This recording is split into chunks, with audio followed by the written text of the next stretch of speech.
The Grand Chamber of the Galactic Council was in absolute chaos. And by chaos, I mean the kind of chaos that makes a supernova look like a peaceful afternoon picnic. Order! Order in the chamber!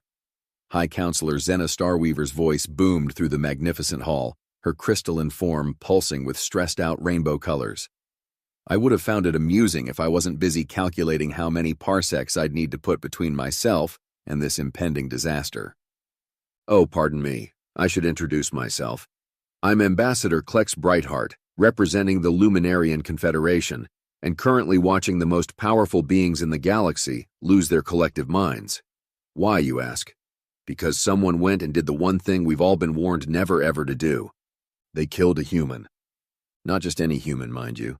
They had to go and kill Captain Amanda Stone of the Earth science vessel Curiosity, the same Amanda Stone who had recently developed a cure for the Rigelian plague. The same Amanda Stone who had 3 kids waiting for her back on Mars colony.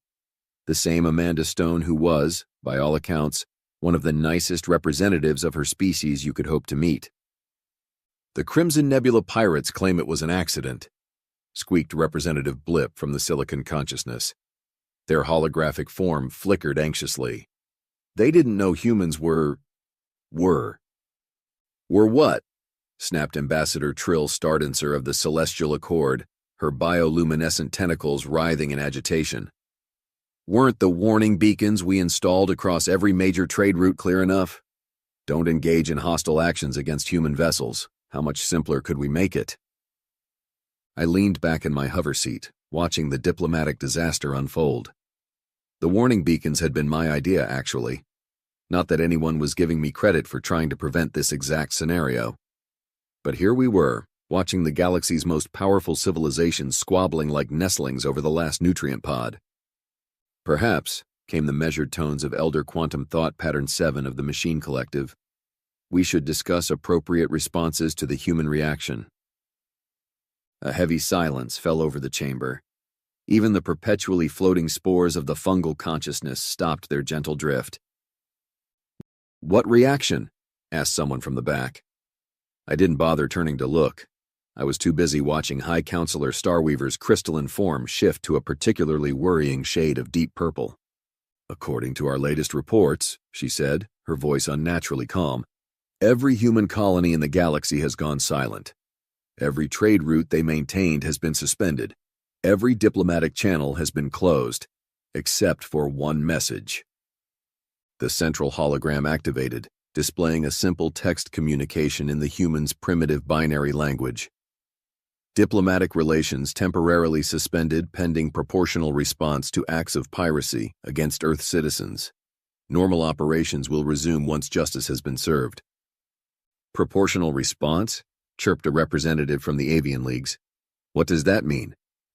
I couldn't help myself. I laughed.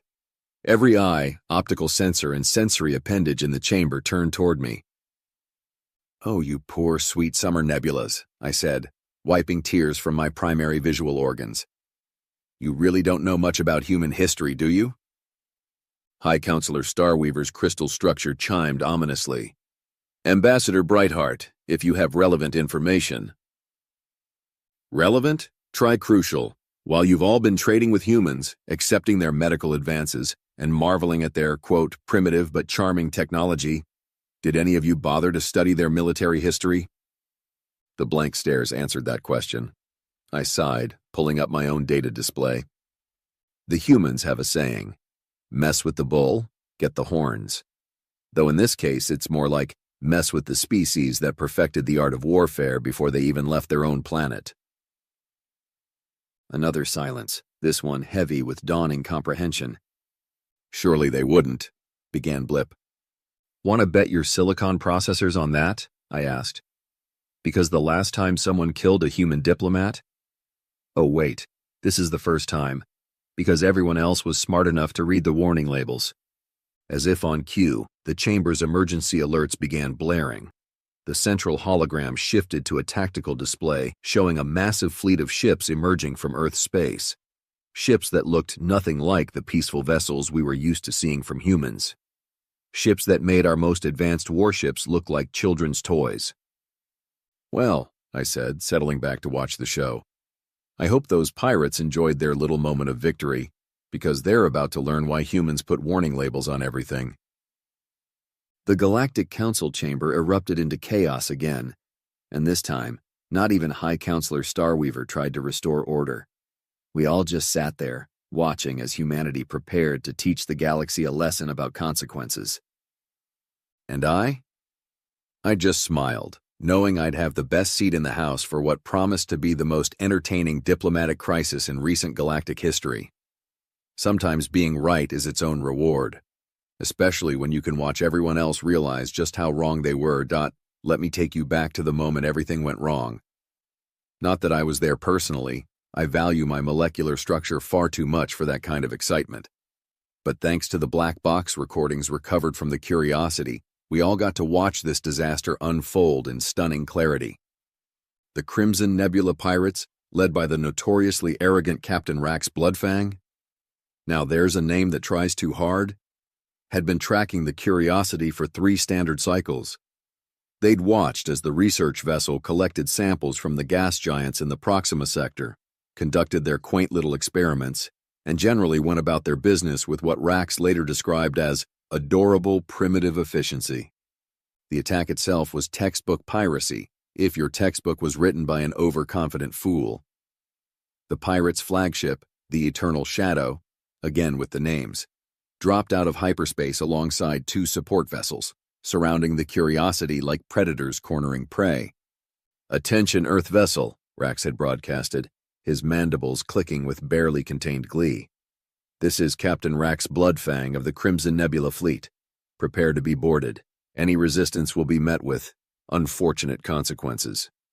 The response from the Curiosity was typically human, direct, professional, and in hindsight, far more patient than the pirates deserved. "This is Captain Amanda Stone of the Earth Science vessel Curiosity," came the calm reply. "We are a research vessel operating under Article 7 of the Galactic Peace Accord. We have minimal valuable cargo and a crew of scientists. I suggest you reconsider your actions."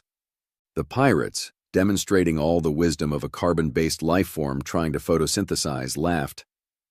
The recording captured their amusement in crystal-clear quality. Several of them even made betting pools on how quickly the primitive humans would surrender. "Minimal valuable cargo?" Rax's second-in-command, Vix Shadowstrike, chimed in. "That's not what our scans show, Captain Stone. Those medical supplies you're carrying, they'll fetch a pretty price on the black market." The medical supplies in question? The cure for the Rigelian plague, the one Captain Stone and her team had spent the last 3 years developing. The one that was destined for the colonies suffering from the outbreak. "Those supplies are needed for dying children." Stone's voice had hardened now. "This is your final warning. Withdraw your vessels." The pirates responded by opening fire. Not a full barrage, mind you, just warning shots. The kind you fire when you're so convinced of your superiority that you've forgotten the first rule of the galaxy. Never, ever underestimate humans. The Curiosity's shields held, obviously. Human technology might look primitive to our advanced eyes, but there's a reason they've survived this long. Captain Stone's next transmission was delivered in what humans call a SCI. "Very well. Transmitting ship's log and incident report to Earth Command, activating emergency protocols." That's when Rax made his fatal mistake. Instead of recognizing the warning for what it was, he ordered his gunners to target the Curiosity's engines. The shots connected, disabling the research vessel's propulsion system. What happened next was captured in excruciating detail by the Eternal Shadow's own security feeds. The boarding party, led by Vix Shadowstrike, cut through the Curiosity's airlock. They expected to find cowering scientists. Instead, they found Captain Stone and her security team in full environmental suits, armed with what the pirates dismissed as projectile weapons. "Last chance," Stone had said through her suit speakers. "Leave now." Vix, displaying all the survival instinct of a meteor heading toward a black hole, ordered his team to open fire. The resulting firefight lasted exactly 47 seconds. When it was over, 3 pirates were dead, 2 were wounded, and Captain Stone had taken a plasma bolt directly to her chest while pushing one of her scientists out of the line of fire. The ship's medical AI recorded her last words. "Tell my kids, tell them I love them, and tell Earth, tell them to make it count." Rax, watching through Vix's helmet feed, finally realized his mistake. Not that it mattered by then. The Curiosity's distress beacon had been broadcasting since the first shot was fired. Its quantum entanglement communicator had already transmitted everything to Earth Command. The pirates retreated, congratulating themselves on acquiring a valuable prize, while dismissing the loss of life as unfortunate but necessary. They even had the audacity to send a message to the Galactic Council, claiming the human vessel had aggressively resisted a standard inspection. You know what the truly tragic part is? If they'd just taken 10 minutes to research human history, they might have survived. They might have learned about concepts like proportional response or never leave an enemy behind. They might have discovered why humans put warning labels on everything from their coffee cups to their starships. But they didn't. They saw what they wanted to see: a primitive species in a basic research vessel. They never questioned why such a primitive species had spread across the galaxy so quickly. They never wondered why every major power in the galaxy had non-aggression pacts with Earth. And now? Now they're about to learn what happens when you mistake humanity's patience for weakness, when you confuse their willingness to talk for an inability to fight, when you kill one of their own and think you can simply walk away. The humans have a saying, "Don't poke the sleeping bear." The Crimson Nebula pirates didn't just poke the bear, they killed one of its cubs. And now? Now the bear is wide awake, and it's coming for them. Have you ever watched a supernova about to happen? That perfect moment when everything goes quiet before the star tears itself apart? That's what it felt like in the days following Captain Stone's death. A silence so complete, so absolute, it made your nerve endings tingle with anticipation. The first sign came from Nova Terra, Earth's largest off-world colony. Their regular shipments of quantum processors canceled. The weekly entertainment broadcasts terminated. The bustling trade ports that usually housed thousands of alien merchants cleared out in less than a solar day. Routine maintenance, their automated response systems claimed. Right, and I'm a photosynthesizing Plutonian. Next came Mars Colony. Their famous universities, which had been teaching advanced human medical techniques to alien students, suddenly announced an extended holiday. All non-human personnel were politely but firmly escorted to the nearest transport hubs. The colony's massive dome shields, previously transparent, turned opaque. Environmental systems upgrade was the official explanation. Even the Luna base, humanity's first off-world settlement, went dark.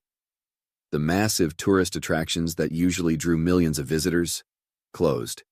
The diplomatic offices relocated to temporary facilities that somehow nobody could quite find.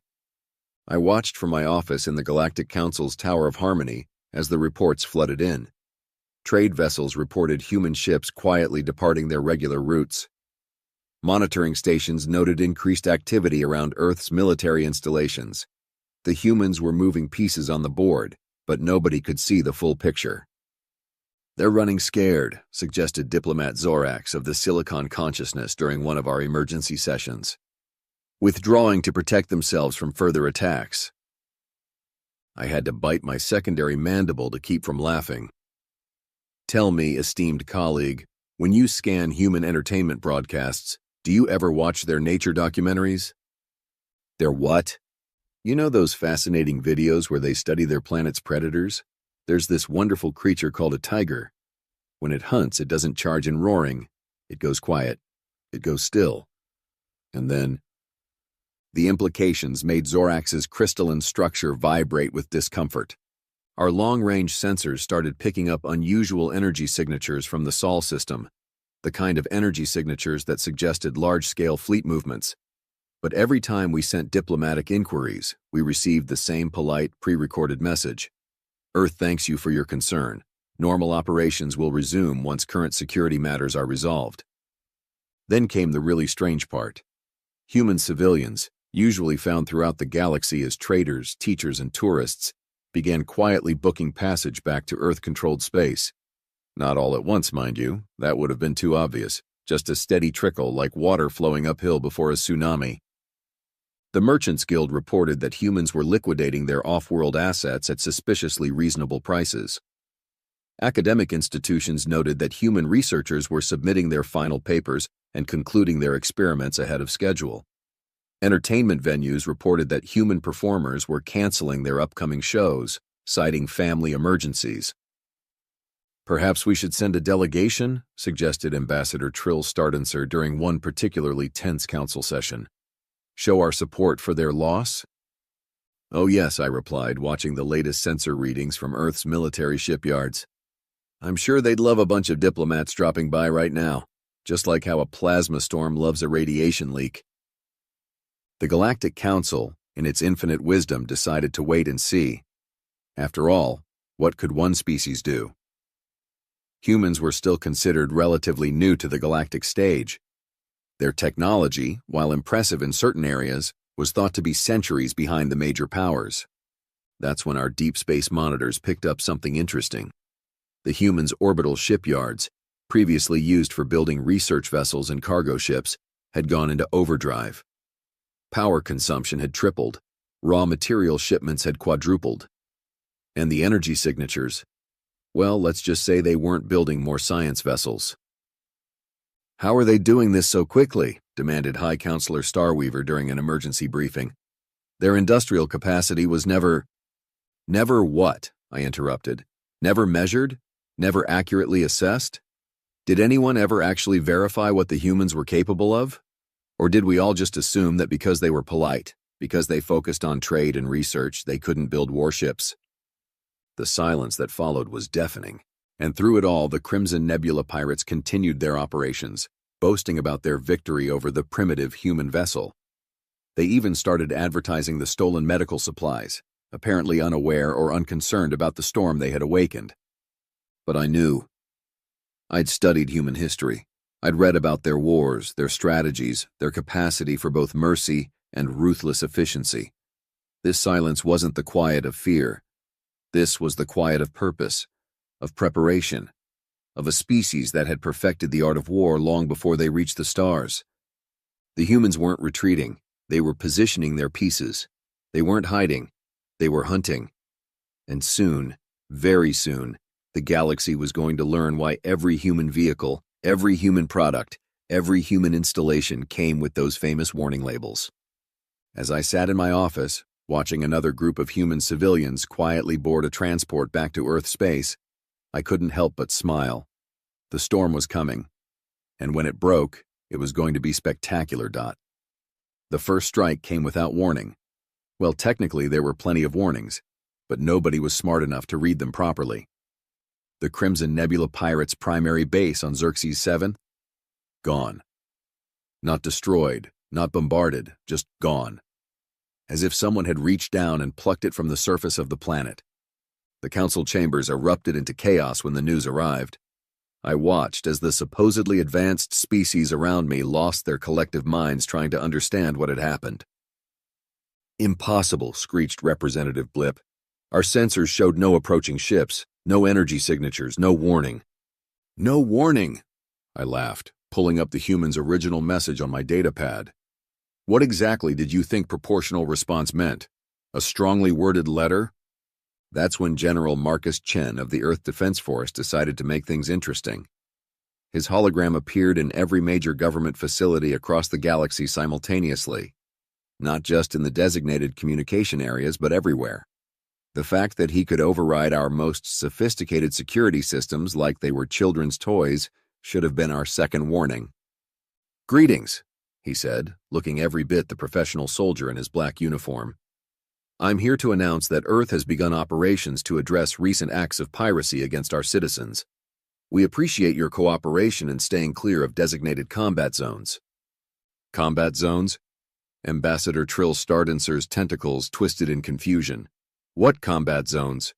Right on cue, every data screen in the galaxy lit up with a map showing dozens of red zones scattered across known space. The Crimson Nebula Pirates' territory had been divided into neat, organized sections. Each one had a scheduled date and time listed beside it. "For transparency," General Chen continued, his expression neutral but somehow terrifying. "We will be systematically eliminating pirate threats in the marked areas according to the posted schedule.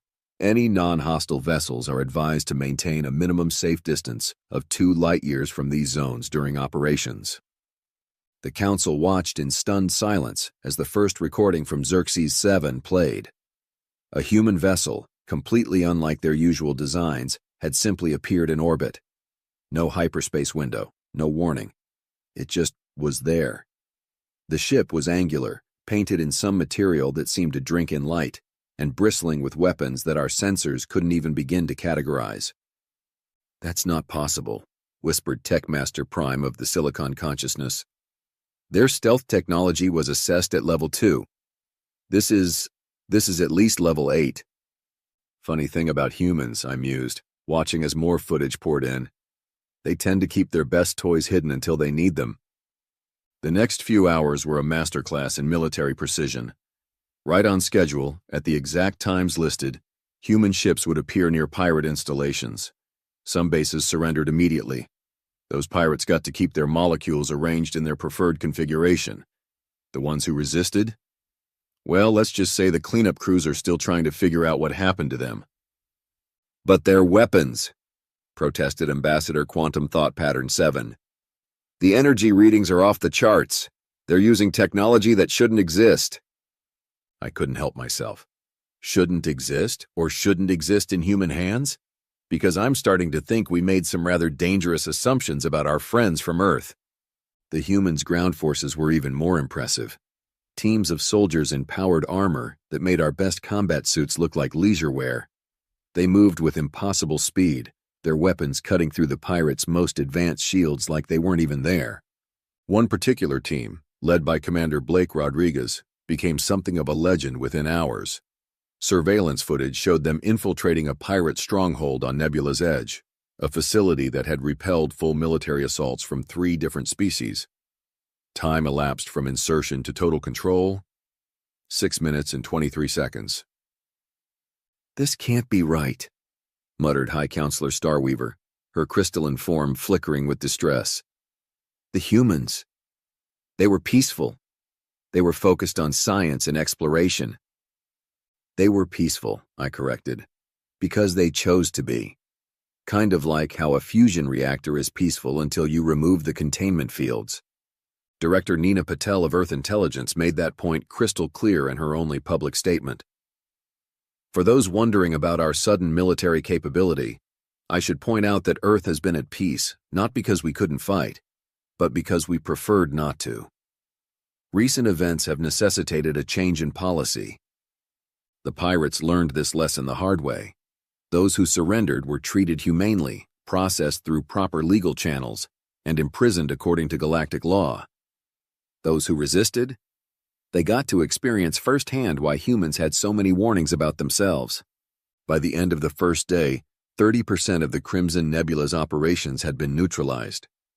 The humans didn't just destroy their targets, they systematically dismantled them. Each strike recovered stolen goods, freed slaves, and secured evidence of other criminal operations. It was like watching a surgeon remove a tumor, precise and methodical. The most terrifying part? The humans were clearly still holding back. Our best analysts estimated they were using maybe 15% of their actual military capacity, just enough to make their point without triggering a wider conflict. "But why hide all this?" asked a junior diplomat during an emergency session. "Why pretend to be less advanced?" I looked around the council chamber at all these supposedly superior beings trying to process what they were seeing. Tell me, esteemed colleagues, if you knew your friendly neighbor had enough firepower to vaporize a small moon, would you have treated them differently? Would you have been so quick to dismiss them as primitive? The silence that followed was interrupted by another update. The humans had just taken out the pirates' largest shipyard. The facility had been completely surrounded by a field of quantum mines, protected by automated defense systems, and hidden inside an artificial nebula. Total time from attack initiation to facility capture? 8 minutes, 42 seconds. "Perhaps," suggested Ambassador Trill Stardenser, her tentacles now a pale shade of terror, We should review our diplomatic protocols regarding Earth? I just smiled. The show was only getting started. Quote. As funny how quickly a galaxy full of superior beings can change their tune. The emergency session of the council stretched into its third day as report after report confirmed what I'd been trying to tell them for years. Humans weren't just another emerging species. They were what my people call a sleeping giant. We've recovered historical data from their public networks, announced Techmaster Prime, their voice modulation unit struggling to maintain composure. Their entire history is fascinating, I suggested, enjoying this far too much.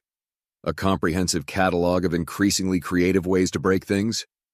The holographic display filled with images from human history, military campaigns, tactical innovations, weapons development, Earth's own records, freely available to anyone who bothered to look, painted a picture that had the council squirming in their seats.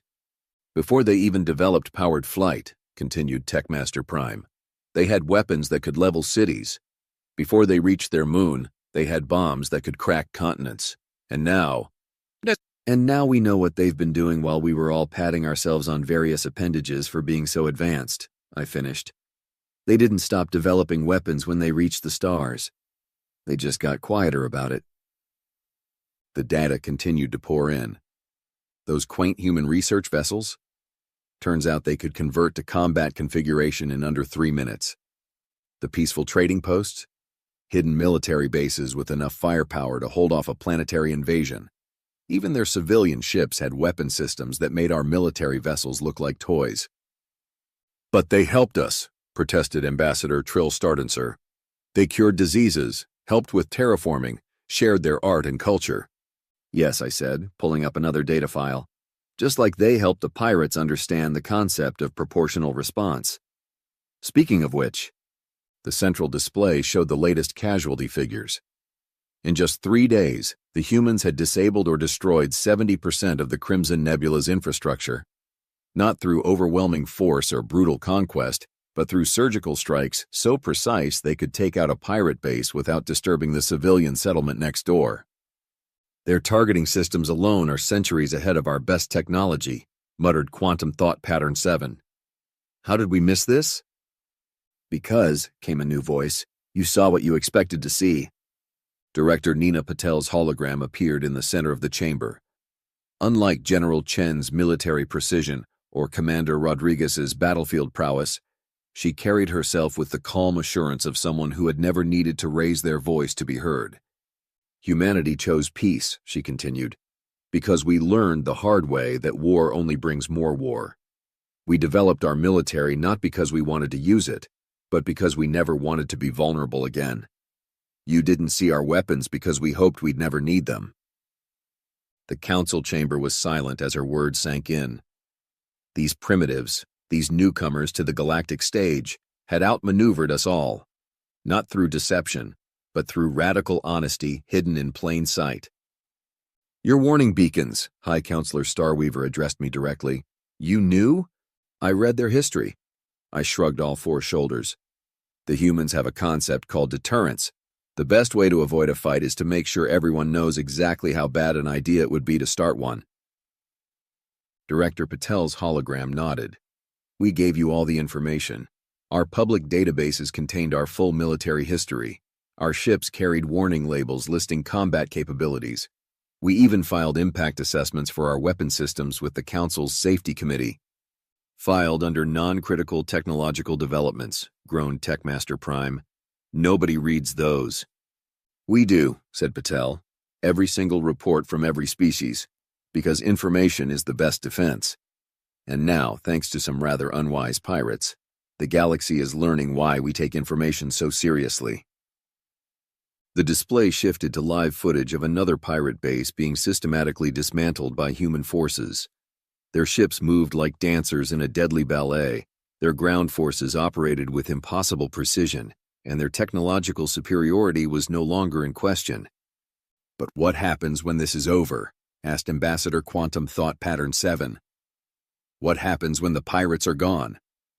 Director Patel's smile was both warm and somehow terrifying.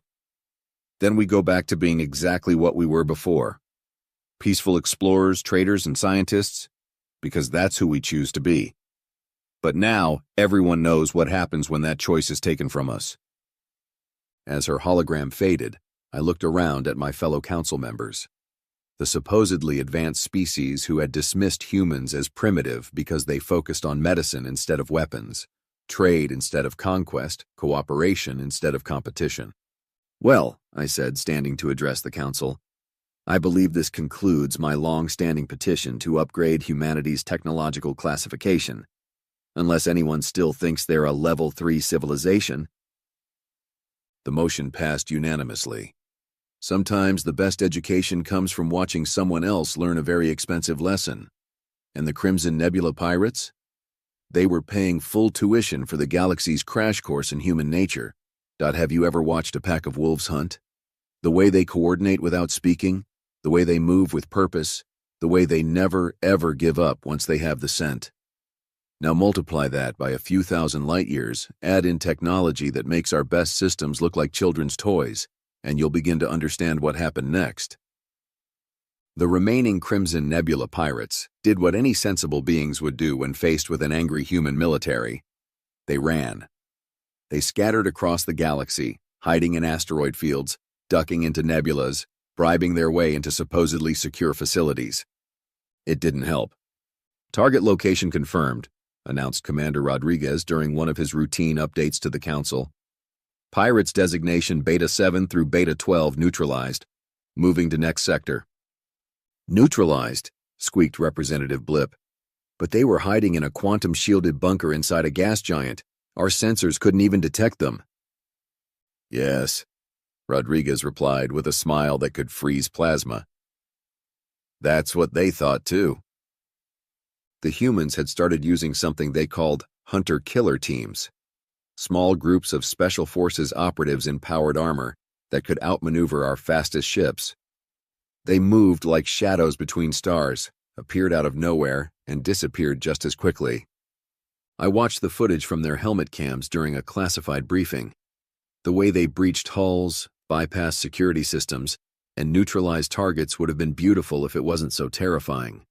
One team, led by Captain Sarah Winters, took down an entire pirate cruiser without firing a single shot. They just walked through the ship's defenses like they weren't there. How? Demanded Techmaster Prime during the briefing.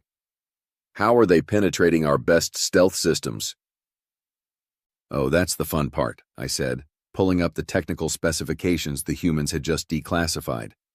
Remember all those trade agreements where they exchanged their sensor technology for our stealth systems? Turns out they were testing our defenses, every single time. The revelation hit the Council like a quantum torpedo. For years, the humans had been gathering data on everyone's military capabilities, not through espionage or theft, but through legitimate trade and technological exchange. They knew exactly how to counter every defense because they'd helped build them. But surely they can't track everything, suggested Ambassador Trill Stardenser. The galaxy is vast. Right on cue, General Chen's hologram appeared. Target update. Pirate Lord Rax Bloodfang located in the Denebra sector. Extraction team en route. Estimated time to capture, 17 minutes. Rax had hidden himself in what we thought was the most secure facility in the sector. A private sanctuary owned by one of the galaxy's wealthiest crime lords, protected by technology from a dozen different species. The humans took it apart in 16 minutes, 43 seconds. Please note, Commander Rodriguez reported afterward, that calm smile still in place. We could have completed the operation faster, but we wanted to ensure minimal structural damage to surrounding civilian facilities. That's when it hit everyone. The humans weren't just winning. They were doing it with one hand tied behind their backs. Every operation, every strike, every capture was conducted with surgical precision, specifically to minimize collateral damage.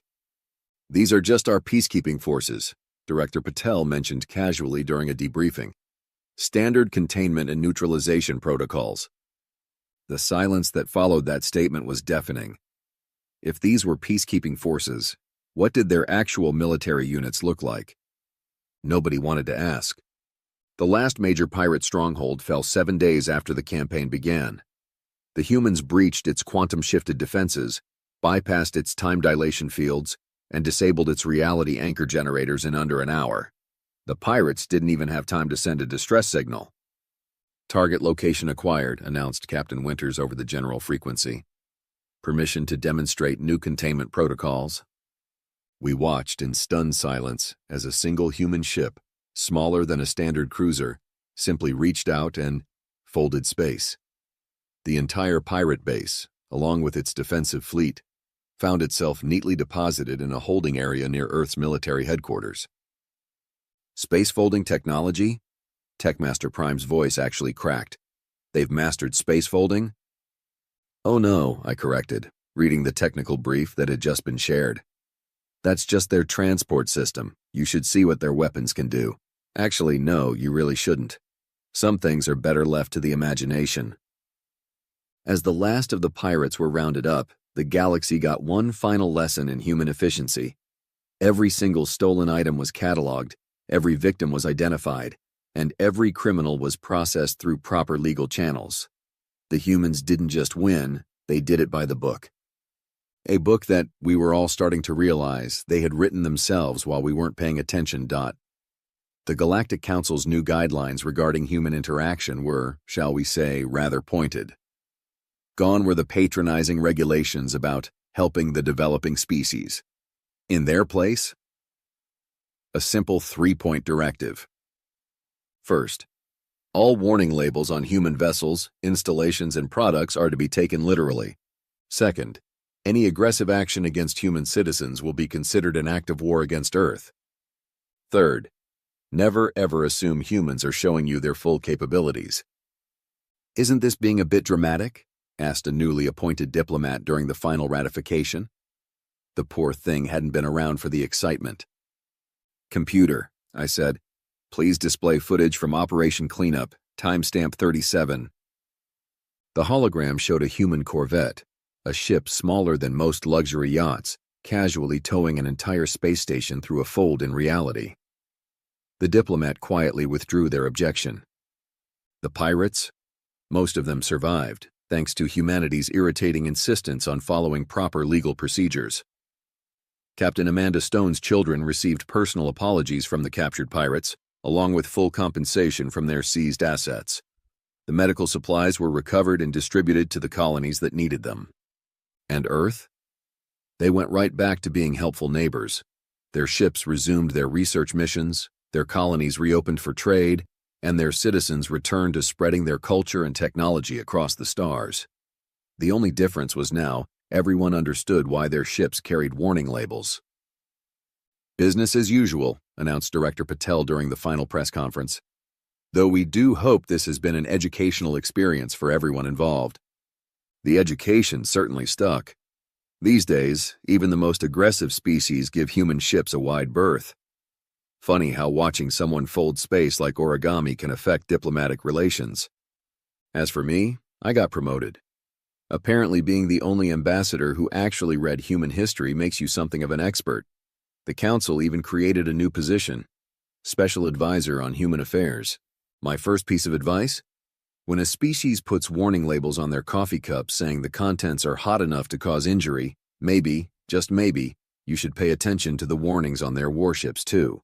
But what do I know? I'm just the guy who watched a primitive species teach the galaxy's most notorious pirates a lesson about proper behavior.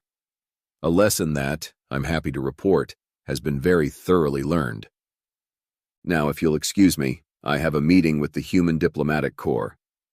They're sharing some of their tea, and I've learned to read the warning label very, very carefully.